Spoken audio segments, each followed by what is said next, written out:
ക്രൈസ്തവ സമൂഹങ്ങൾക്ക് നേരെ ഇസ്ലാമിക് ജിഹാദികളും ജിഹാദികളെ അനുകൂലിക്കുന്നവരും വലിയ വെല്ലുവിളികളാണ് ഉയർത്തിക്കൊണ്ടിരിക്കുന്നത്.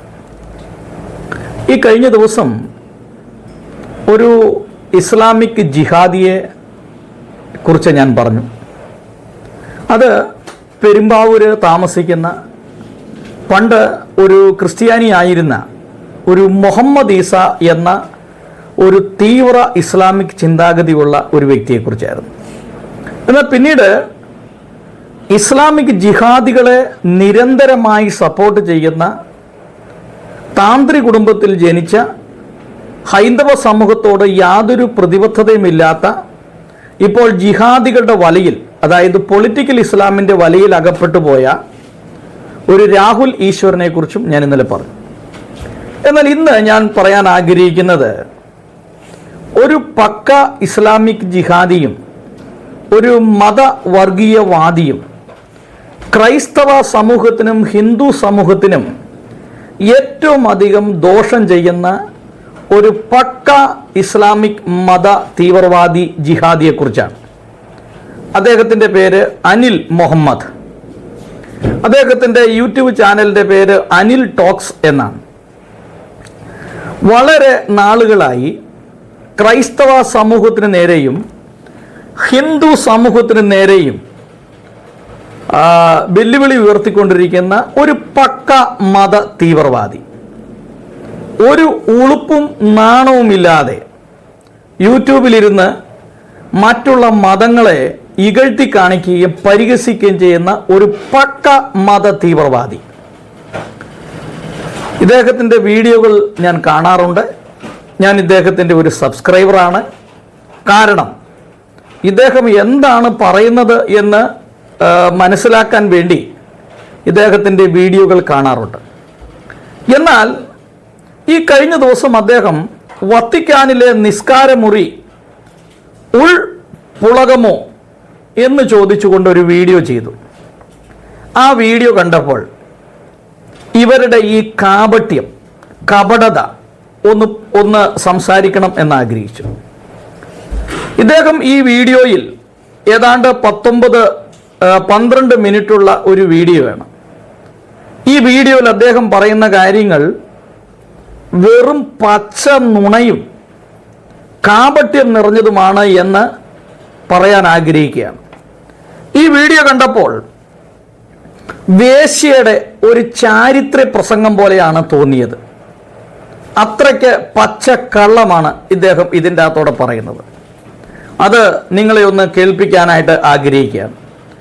ഇദ്ദേഹത്തിൻ്റെ ഓരോ വീഡിയോകൾക്കും ക്രൈസ്തവ സമൂഹത്തിന് നേരെ നടത്തുന്ന ഓരോ വെല്ലുവിളിക്കുമെതിരെ ശക്തമായ ഒരു പ്രത്യാക്രമണം ചെയ്യാൻ ആഗ്രഹിക്കുകയാണ്. കാരണം ഒരു പക്ക മത തീവ്രവാദിയായ ഇവനൊക്കെ ആട്ടിൻതോലണിഞ്ഞ ചെന്നായ്ക്കളെ പോലെ ക്രൈസ്തവരോട് ചേർന്ന് നിൽക്കുന്നു, ഹിന്ദുക്കളോട് ചേർന്ന് നിൽക്കുന്നു എന്ന് തെറ്റിദ്ധരിപ്പിച്ചുകൊണ്ട് ക്രൈസ്തവ സമൂഹത്തെയും ഹിന്ദു സമൂഹത്തെയും ഇകഴ്ത്തി കാണിക്കുകയും പരിഹസിക്കുകയും അവർക്കെതിരെ വലിയ വെല്ലുവിളികൾ നടത്തുന്ന ആട്ടിൻതോലണിഞ്ഞ ചെന്നായ്ക്കളാണിവർ. എന്നിട്ട് ഇവർ മതേതരത്വം വിളമ്പുന്നു, മതേതരത്വം പ്രസംഗിക്കുന്നു. ഇദ്ദേഹത്തിൻ്റെ വീഡിയോയിലേക്ക് ഒന്ന് കടക്കാം. അതായത് വത്തിക്കാനിൽ മുസ്ലിങ്ങൾക്ക് പ്രാർത്ഥിക്കാൻ ഒരു മുറി തുറന്നു കൊടുത്തു. അതെവിടെയാണ്? വത്തിക്കാനിലെ പുരാതന അപ്പോസ്തോലിക് ലൈബ്രറിയിൽ മുസ്ലിം മതധാരികൾക്ക് വേണ്ടി പ്രാർത്ഥിക്കാൻ ഒരു മുറി കൊടുത്തു. തീർത്തും തെറ്റാണ്. തീർത്തും തെറ്റാണ് എന്ന് മാത്രമല്ല, അതിൻ്റെ ആവശ്യമില്ലായിരുന്നു.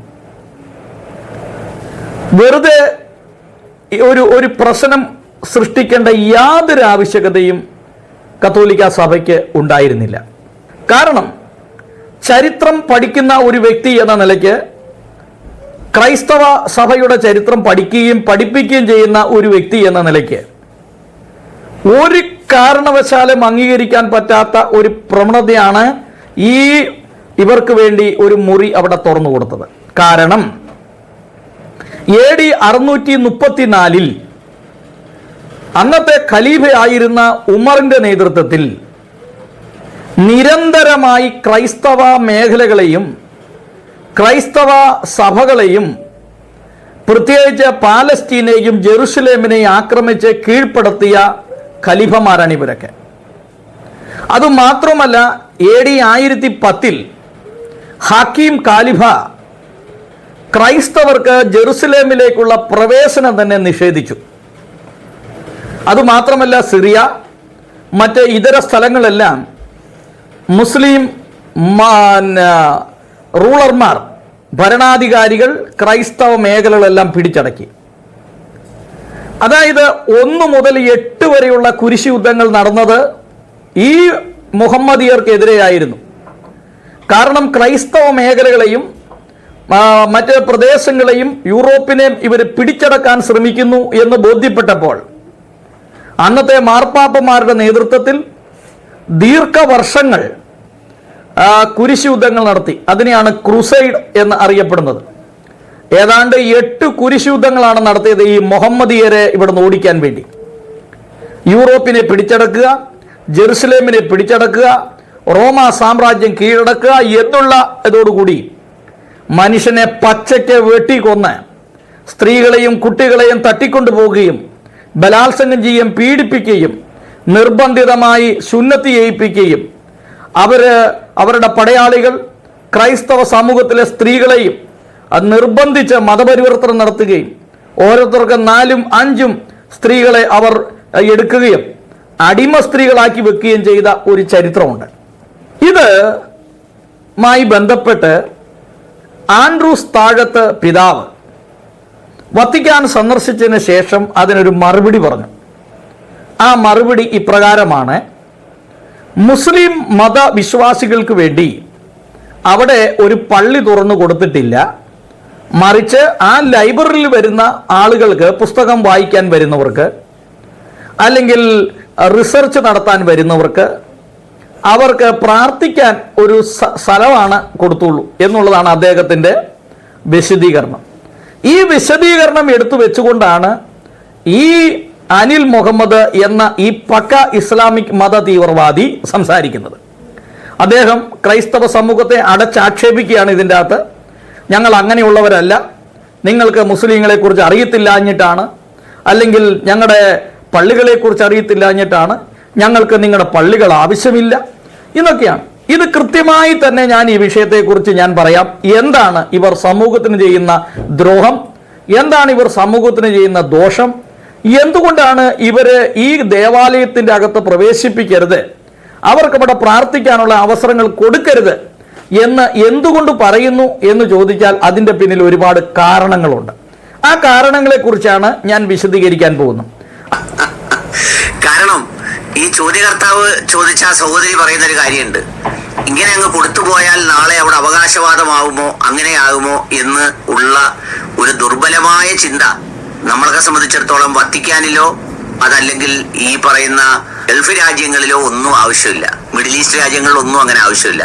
കാരണം അവിടെയൊക്കെ കൃത്യമായ നിയമവും നടപടിക്രമവും അതിൻ്റെ ഏർപ്പാടും ഒക്കെ ഉണ്ട്. പക്ഷേ നമ്മുടെ ഒരു സഹോദരി, ഒരു സ്ത്രീ ഇദ്ദേഹത്തോടൊരു ചോദ്യം ചോദിച്ചു. ഇദ്ദേഹം ഒരു ബോർഡ് എഴുതി വെച്ചിരിക്കുകയാണ്. എന്താണ്? ചോദ്യങ്ങൾ ചോദിക്കാം, ഉത്തരം പറയും. ഇത് സാക്കിർ നായിക്കിൻ്റെ ഒരു പരിപാടിയാണ്. ഇവർ തന്നെ കുറേ ആളുകളെ പറഞ്ഞ് നിർത്തിയേക്കും. അപ്പോൾ സാക്കിർ നായിക്കിൻ്റെ പരിപാടി എന്താണെന്ന് ചോദിച്ചാൽ അവർ തന്നെ സാക്കിർ നായിക്കിൻ്റെ ആളുകൾ തന്നെ കുറച്ച് പേരെ സെലക്ട് ചെയ്ത് നിർത്തും. എന്നിട്ട് ചോദിക്കും, യേശു ദൈവപുത്രനാണോ, അല്ലെങ്കിൽ യേശു ആരാണ്? അപ്പം രണ്ടാമതൊരു ചോദ്യം ചോദിക്കാൻ അനുവദിക്കുകയില്ല. എന്നിട്ട് പുള്ളി അവിടെ നിന്ന് പ്രസംഗിക്കും. പക്ഷെ കക്ഷിക്ക് ഇപ്പോൾ എയ്ഡ്സാണ്. സാക്കിർ നായിക്കിന് എയ്ഡ്സ് പിടിച്ച് കിടക്കുകയാണ്, ചാകാറായി കിടക്കുകയാണ്. ഇപ്പോൾ 13-12 വയസ്സിന് ശേഷമുള്ള സ്ത്രീകളെ പുള്ളി കാണുകയില്ല. പുള്ളിക്ക് കാണാൻ പുള്ളി പറഞ്ഞത് പാടില്ല.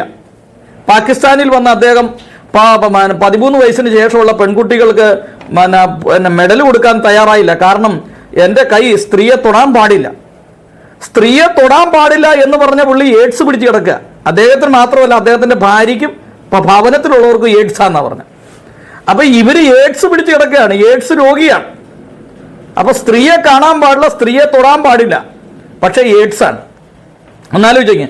അപ്പൊ ഇവര് തന്നെ കുറച്ചാളുകളെ സെലക്ട് ചെയ്ത് വെക്കും, എന്നിട്ട് അവരെ കൊണ്ട് വിളിപ്പിക്കും. ഇതെന്താണ് ഇതൊന്നറിയാൻ വേണ്ടി. അപ്പൊ പണ്ട് ഈ കള്ളത്തരമൊക്കെ നടക്കുമായിരുന്നു, ഇന്ന് ആ കള്ളത്തരം നടക്കുകയില്ല. ഇദ്ദേഹം ഏതോ ഒരു സഹോദരി ഇദ്ദേഹത്തെ വിളിച്ചു, എന്നിട്ട് പറയാണ് ക്രൈസ്തവ സമൂഹത്തിന് ആശങ്കയുണ്ട്. ആശങ്കയുണ്ട്. എന്താണ് ആശങ്ക? കാലുകുത്താൻ ഒരു സ്ഥലം കൊടുത്താൽ അവിടെ പിന്നെ വക്കഭൂമിയാക്കി മാറ്റി അതിനെയും കൊണ്ട് നിങ്ങൾ പോകുകയുള്ളൂ. അതുകൊണ്ടാണ് ആശങ്കയുള്ളത്. കത്തോലിക്ക സഭയുടെ ആസ്ഥാനമാണ് വത്തിക്കാൻ. വത്തിക്കാൻ ഒരു സ്വതന്ത്ര ഭരണാധികാരിയ രാജ്യമാണ്. ഈ രാജ്യത്ത് ഇത് ആദ്യം ഈ സെന്റ് പീറ്റേഴ്സ് ബസലിക്ക പണി കഴിപ്പിച്ചത് കോൺസ്റ്റൻ ചക്രവർത്തിയുടെ കാലത്താണ്. പിന്നീട് 1500 കാലഘട്ടം വന്നു കഴിഞ്ഞപ്പോൾ ഇത് പൊളിച്ച് ആ സ്ഥാനത്ത് മറ്റൊരു ദേവാലയം പണിതു. അപ്പോൾ വത്തിക്കാൻ എന്ന് പറയുന്നത് കത്തോലിക്ക വിശ്വാസികളെ സംബന്ധിച്ച് ഏറ്റവും പ്രധാനമുള്ള ഒരു സ്ഥലമാണ്. അവിടെ കത്തോലിക്ക സഭയുടെ ആസ്ഥാനത്ത്, അതായത് സെന്റ് പീറ്റേഴ്സ് ബസലിക്കയ്ക്ക് അകത്ത് കയറി അവിടെ അൾത്താരയിൽ കയറി ഒരു ജിഹാദി മൂത്രമൊഴിച്ചു. മിസ്റ്റർ അനിൽ മുഹമ്മദ്, നിങ്ങളെ കയറ്റിയാലുള്ള സംഭവം ഇതാണ്. ഇത് പറയാൻ ഞങ്ങൾക്ക് യാതൊരു മടിയില്ല. കാരണം ഒരു ജിഹാദി അതിൻ്റെ അകത്ത് കയറിയാൽ അവൻ അവിടെ മൂത്രമൊഴിക്കും. ഇത് നിങ്ങളുടെ ഒരു സ്വഭാവമാണ്. അല്ലെങ്കിൽ ലോകം മുഴുവൻ ഇത് കണ്ടതാ. ഞാൻ പറഞ്ഞ തെറ്റാണെങ്കിൽ നിങ്ങൾ എൻ്റെ വാദത്തെ ഖണ്ഡിക്കുക. ക്രൈസ്തവ സമൂഹം, അതായത് കത്തോലിക്ക സമൂഹം വളരെ പുണ്യമായി പാവനമായി കാണുന്ന ആ സെന്റ് പീറ്റേഴ്സ് ബസലിക്കയുടെ അൾത്താരയിൽ കയറി ഒരു ഇസ്ലാമിക് മത തീവ്രവാദി ആ പാൻറ് മുഴുവൻ ഊരി, അവൻ ഷഡ്ഡി പോലും ഇട്ടിട്ടില്ലായിരുന്നു, പാൻറ് ഊരി അവൻ എന്ത് ചെയ്തു? അവൻ ഇവിടെ മൂത്രമൊഴിച്ചു. ഒന്ന് ആലോചിച്ച് നോക്കി. അപ്പം നിങ്ങൾ ഇതിൻ്റെ അകത്ത് കയറ്റിയാൽ പ്രശ്നം ഉണ്ടാവുമോ? ഉണ്ടാകും.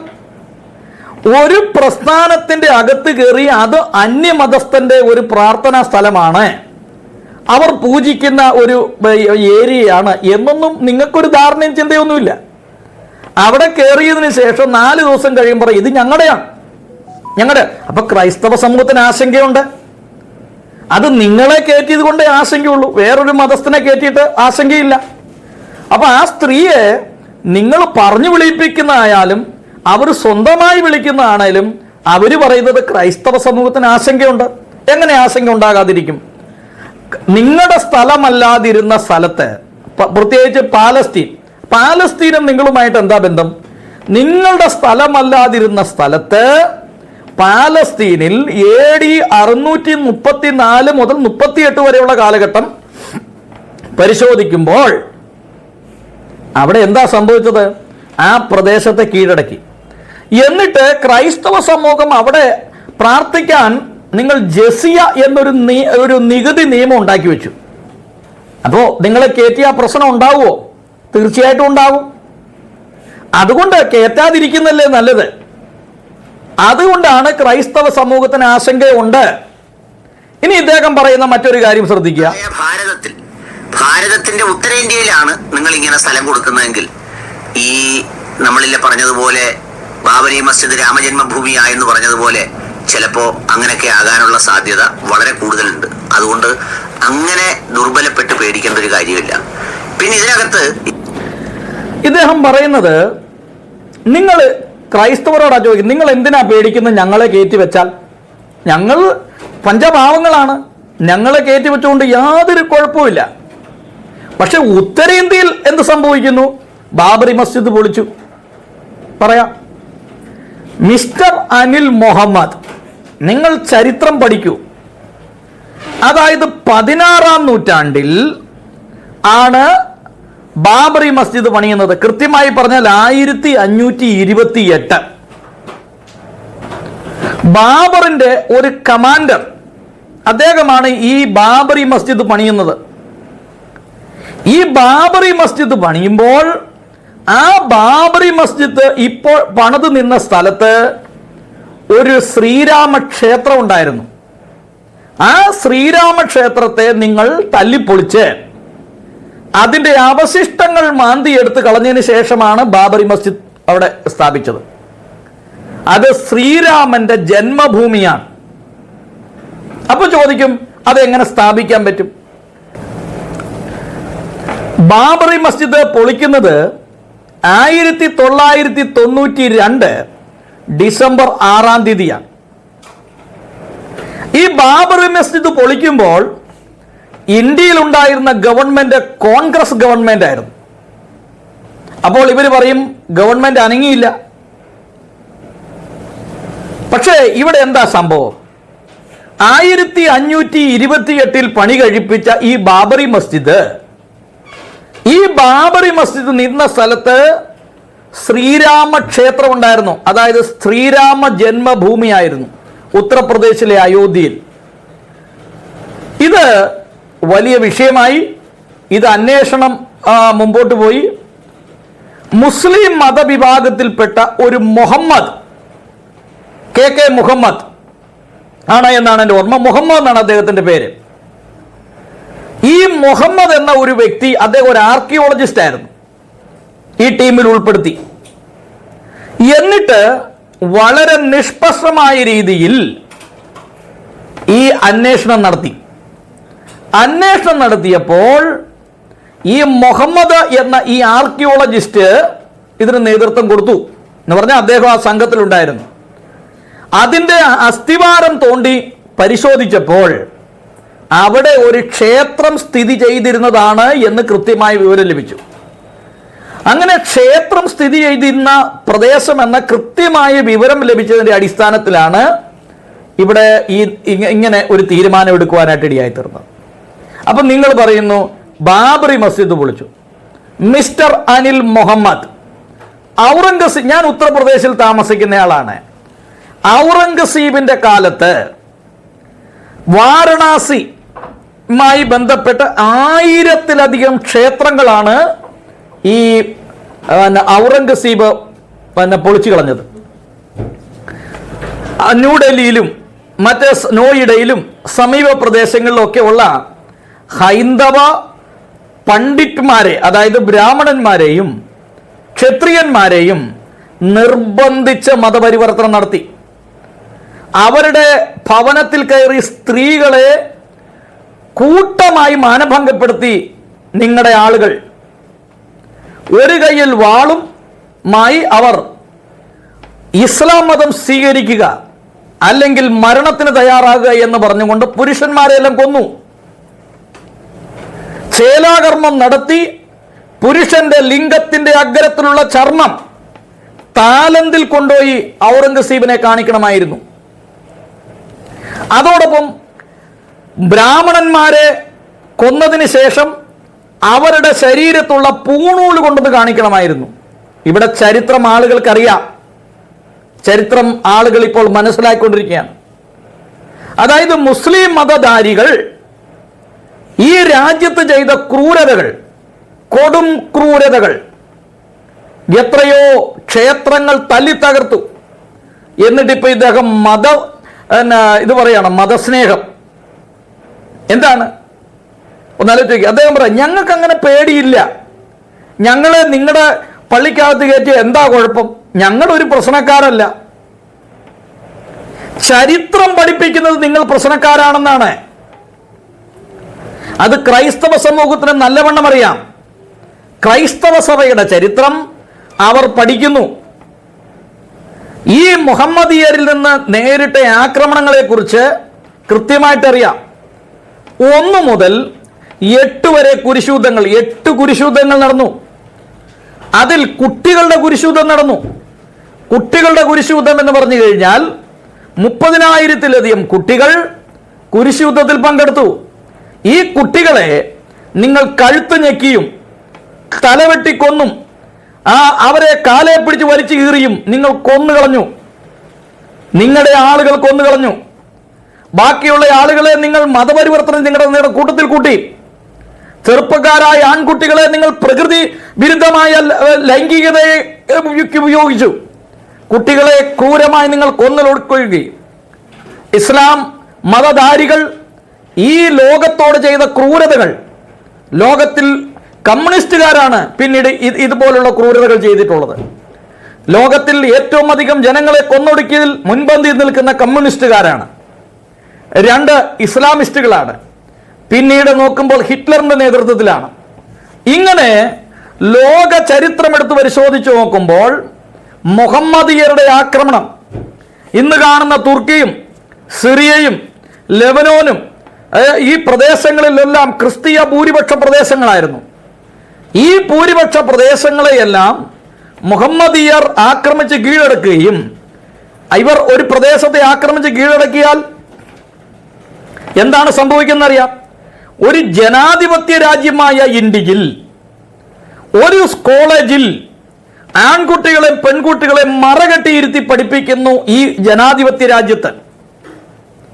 അതുമാത്രമല്ല, മുഖം പോലും കണ്ണുപോലും കാണാത്ത രീതിയിൽ സ്ത്രീകളെ പർദ്ദ ധരിപ്പിച്ചുകൊണ്ട് റോട്ടിൽ കൂടെ നടത്തുന്നു. സ്ത്രീകൾക്ക് വിദ്യാഭ്യാസം നിഷേധിക്കുന്നു. സ്ത്രീകൾ വെറും ഭോഗവസ്തുക്കളാണ്, അടിമകളാണ് എന്ന് പറഞ്ഞുകൊണ്ട് അവർ വീട്ടിലിരുന്നാൽ മതി എന്ന് നിങ്ങൾ പഠിപ്പിക്കുന്നു. അപ്പോൾ ജനാധിപത്യ രാജ്യമായ ഇന്ത്യയിൽ ഇത്രയും ഭീകരമായ രീതിയിൽ നിങ്ങൾ പ്രവർത്തിക്കുമ്പോൾ നിങ്ങൾക്ക് സ്വാതന്ത്ര്യമുള്ള പ്രദേശങ്ങളിൽ, നിങ്ങളുടെ പൂർണ്ണ നിയന്ത്രണത്തിലുള്ള പ്രദേശങ്ങളിൽ നിങ്ങൾ മറ്റ് മതങ്ങളോട് ഏത് രീതിയിലാണ് നിങ്ങൾ പെരുമാറുന്നത്?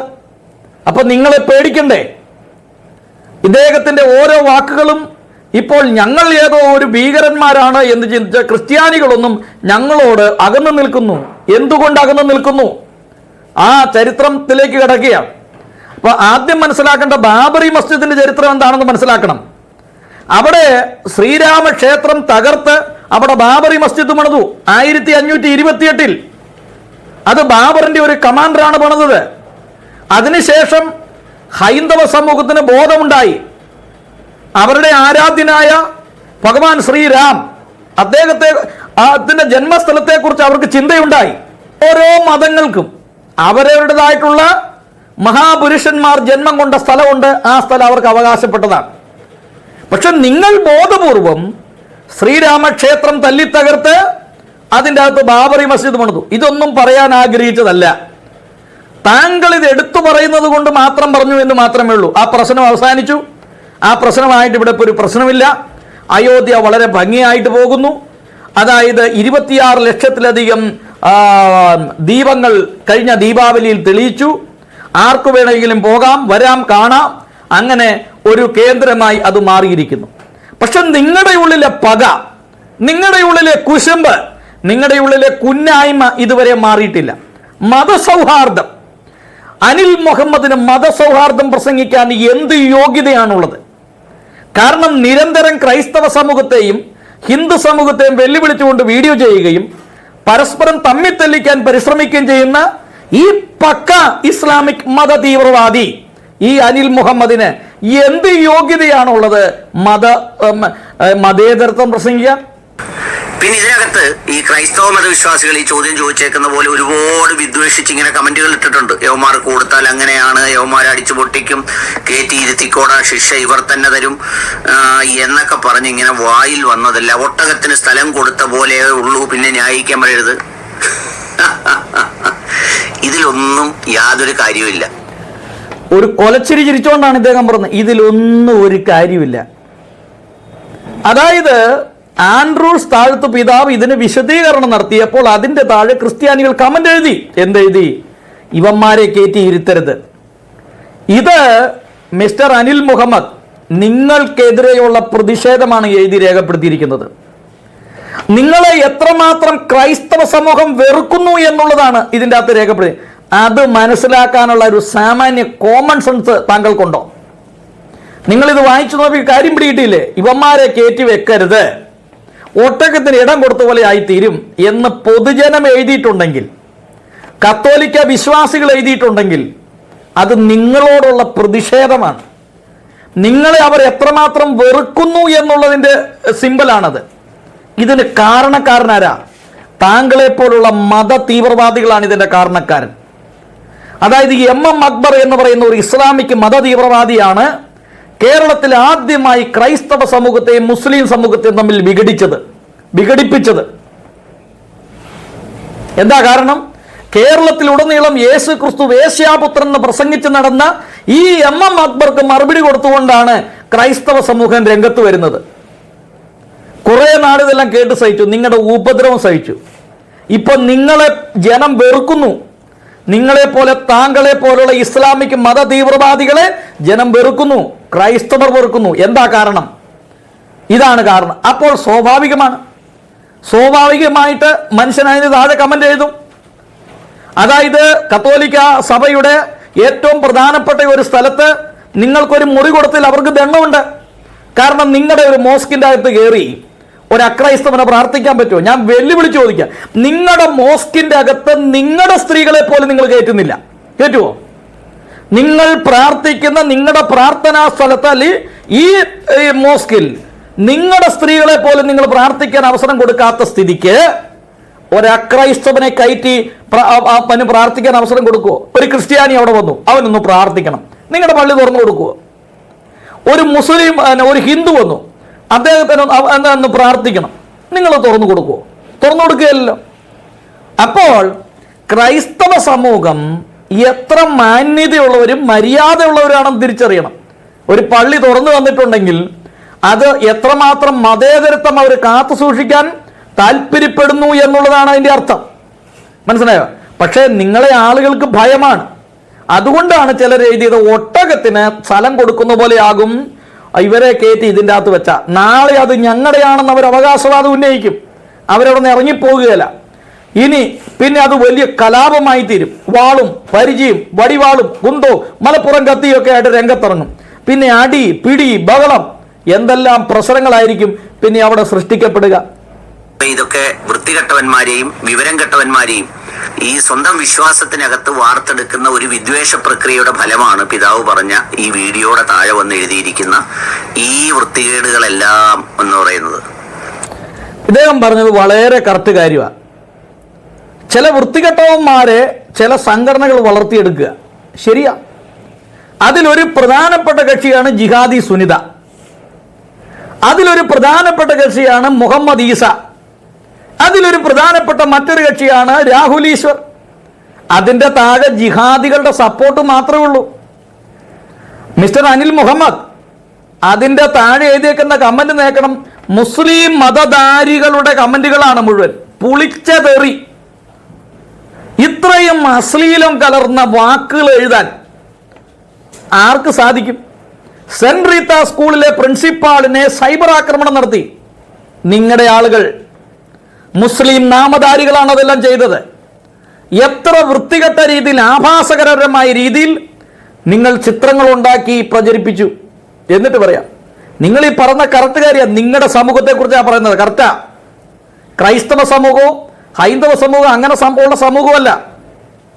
കഴിയുന്നിടത്തോളം സമാധാനത്തോടെയും സ്വസ്ഥതയോടെയും ജീവിക്കാൻ ആഗ്രഹിക്കുന്നവരാണ് ക്രൈസ്തവർ.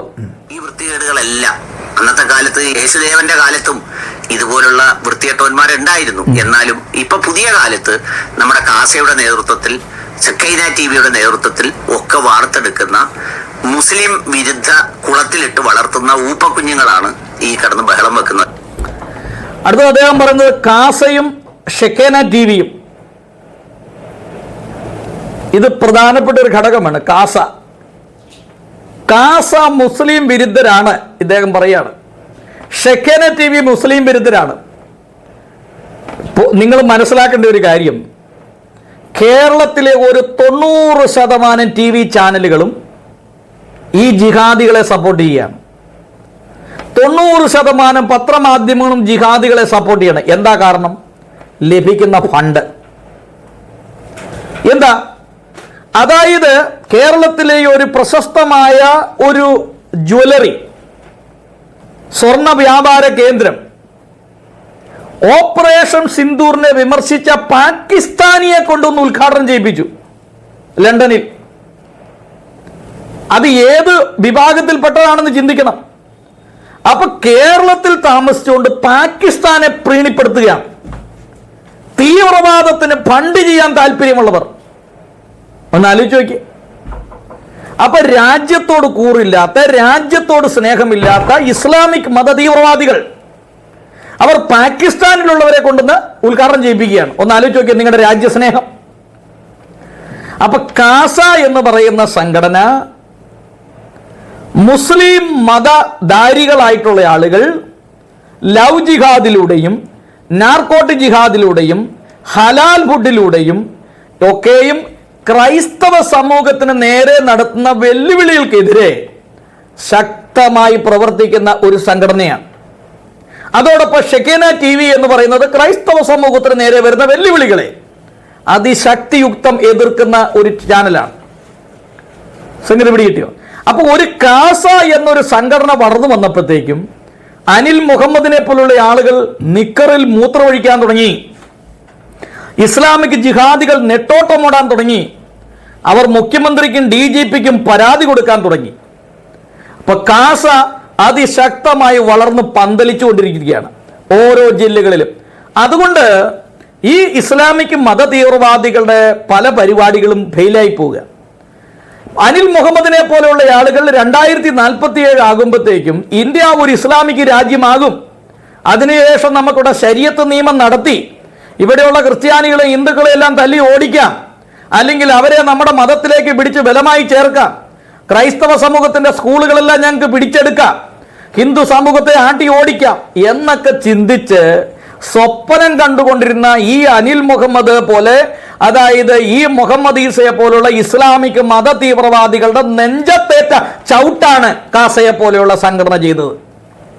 കാസയെ പോലുള്ള സംഘടന കടന്നു വന്നു കഴിഞ്ഞപ്പം ഈ അനിൽ മുഹമ്മദിനെ പോലെയുള്ളവന്റെ കിട്ടിയ അടിയാണിത്. അതുകൊണ്ട് അന്ന് മുതൽ നിലവിളി തുടങ്ങിയത്. ഇനി ഈ അനിൽ മുഹമ്മദിനോട് ഞാൻ കുറച്ച് കാര്യങ്ങൾ ചോദിക്കാൻ ആഗ്രഹിക്കുന്നു. കാസ ഒരു ഭീകര സംഘടനയാണോ? നിങ്ങളൊന്ന് ചിന്തിച്ച്, ഏതെങ്കിലും ഒരു ക്രിമിനൽ കേസ് അവരുടെ പേരിലുണ്ടോ? എവിടെയെങ്കിലും ഒരു കൊലപാതകം നടത്തിയതായിട്ടോ, എവിടെയെങ്കിലും ഒരു പ്രശ്നം സൃഷ്ടിച്ചതായിട്ടോ എന്തെങ്കിലും ഒരു പ്രശ്നമുണ്ടോ? പക്ഷെ നിങ്ങൾ പറയുന്നു മിഡിൽ ഈസ്റ്റിലുള്ളവരെല്ലാം നല്ലവർ, ഞങ്ങളുടെ ആളുകളെല്ലാം നല്ലവരാണ്. ലോകത്തിൽ ഏറ്റവും കൂടുതൽ തീവ്രവാദ സംഘടനകളുള്ള ആർക്കാണെന്നറിയാമോ? മുസ്ലിം വിഭാഗത്തിനാണ്. എണ്ണി പറയാം. ക്രൈസ്തവ സമൂഹത്തിന്റെ ഒരു ഭീകര സംഘടനയുടെ പേര് മിസ്റ്റർ അനിൽ മുഹമ്മദിന് പറയാൻ കഴിയുമോ?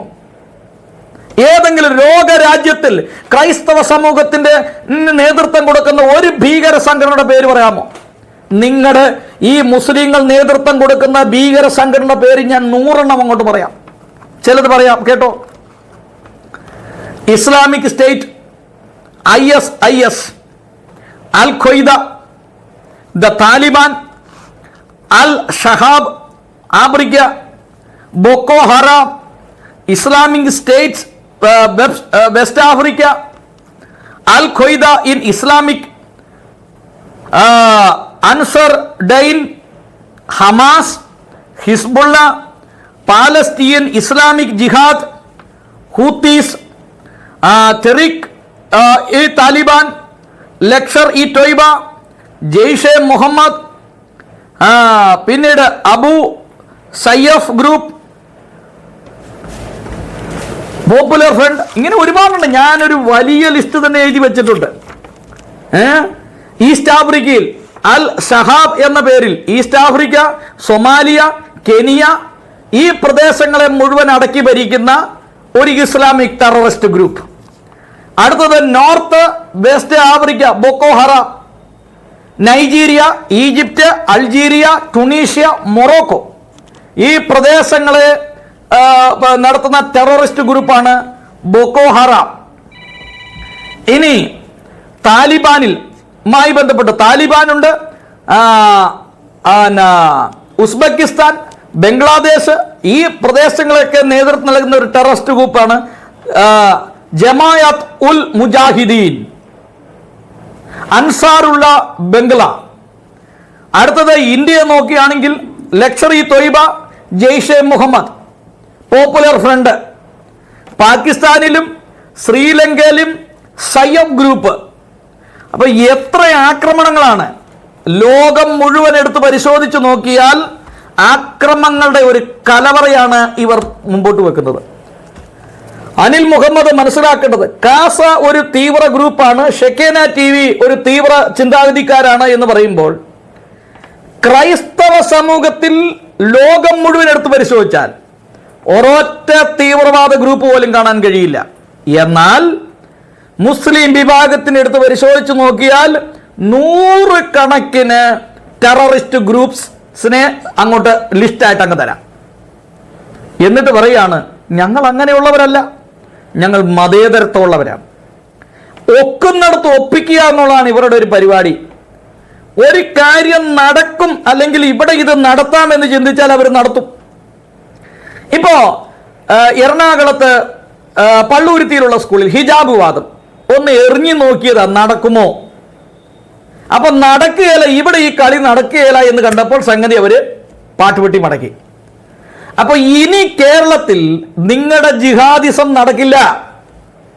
കാരണം കേരളത്തിലെ ക്രൈസ്തവർ ഉണർന്നു, കാസ പോലുള്ള സംഘടനകൾ നിലയിൽ വന്നു. മിസ്റ്റർ അനിൽ മുഹമ്മദ്, നിങ്ങളുടെ തീവ്രവാദി ആക്രമണങ്ങൾ ഇനി കേരളത്തിൽ നടക്കില്ല. താങ്കളും ഇതുപോലെയുള്ള ഇസ്ലാമിക് മത തീവ്രവാദികളോട് ചേർന്ന് ഇനി ദുഃഖിക്കുകയല്ലാതെ കരയുകയല്ലാതെ യാതൊരു പ്രയോജനമില്ല. കാസ പോലുള്ള സംഘടന പടന്നു. അനവധി ക്രൈസ്തവ സമൂഹത്തിലുള്ള ആളുകൾ യൂട്യൂബിലൂടെയൊക്കെ ശക്തമായി പ്രതികരിക്കാൻ തുടങ്ങി. ജനം ബോധവാന്മാരായി. ക്രൈസ്തവ സമൂഹങ്ങളിൽ, പള്ളികളിലും മറ്റേ സൺഡേ സ്കൂളുകളിലും ഗ്രൂപ്പുകളിലും എല്ലാം എന്താണ് ക്രൈസ്തവ സമൂഹം, നമ്മൾ എന്തിനു വേണ്ടി നിലനിൽക്കണം എന്നുള്ള കൃത്യമായി അവർക്ക് ക്ലാസുകൾ കൊടുക്കുന്നുണ്ട്. നമ്മൾ ഭാരതീയരാണ്, നമ്മുടെ രാജ്യത്തെ നമ്മൾ സ്നേഹിക്കണം, അത് കൃത്യമായി പഠിപ്പിക്കുന്നുണ്ട്. ഇസ്ലാമിക് മത തീവ്രവാദികളോട് അകന്നു നിൽക്കണം എന്ന് കൃത്യമായി പഠിപ്പിക്കുന്നുണ്ട്. കാരണം എന്നിട്ടും പെട്ടുപിഴച്ച് കുറെ ആളുകൾ ഇതിൻ്റെ അകത്ത് പോയി ചാടുന്നുണ്ട്. അപ്പൊ ഇനി നിങ്ങളുടെ കളിയൊന്നും ഇവിടെ നടക്കുകയില്ല. കാരണം ഹൈന്ദവ സമൂഹം ഉണർന്നു, RSS ഉണർന്നു.